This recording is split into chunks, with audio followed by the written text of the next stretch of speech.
Hi, Kindred Spirit readers. I am Royce Christyn, and this is my mom. My name is Neva. Hi.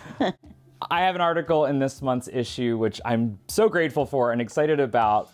Also, I thought it would be cool to tell you why this specific happening, if you will, this manifestation of me being in Kindred Spirit is so crazy. So I wrote a book on manifesting using the law of attraction, and specifically a very certain method that I use, and the book is called Scripting the Life You Want. But as a little kid, I was an avid reader of Kindred Spirit. These are actually, this is what, from 2000.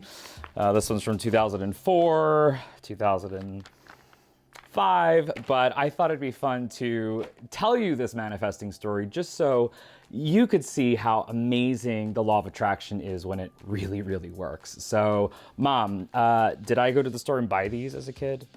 No. Are you kidding? No, I used to buy them every month and wait till it appeared in the stores, and I would read them. I'd try to read them from cover to cover because the articles were always so interesting, and so even the advertisements I love to read. I love the horoscopes. I still do. That's one of my favorite parts. So I'd be reading this book, and all of a sudden it would just disappear. I couldn't find it anywhere, and I knew where I had left it. And sometimes a little airheaded, so maybe I would have left it someplace strange like the refrigerator or something. She'd go, Royce, where's my Kindred Spirit? Yeah, finally I realized he was manifesting him out of my possession and into his. I think it's just called theft. Yeah, but so, I loved it. I was obsessed with Yeah. Kindred Spirit, and it's so interesting because it was the magazine that really opened up my worldview as a kid, as weird as that sounds, to this idea that there are a lot of people out there like you watching and us who are into all sorts of interesting new things when it comes to the world of spirit. What's crazier though is we grew up right outside of Philadelphia, which is a town on the East Coast of the United States. And when I was 16, in January 2005, we moved here where we are now to LA. And that's like a 3,000 mile flight, drive, whatever, but we flew. So we didn't bring the trucks that time. That came a few years later. So I had one small suitcase and I could only pack a few things as far as reading materials, were concerned. And we got here, and I will always remember setting up my little tiny apartment with my mom, and she goes, there's all my magazines. I had been slowly, over the course of the year, knowing I would be moving to LA, taking my favorite issues of Kindred Spirit and putting them aside to bring. So they've always just sort of been this good luck for me, this comfort. Well, it's strange because each article was so well written, and even the advertisements fascinated me, and I always used to be a little disappointed that they were having all these workshops in England that I couldn't at the time attend. And they looked so cool.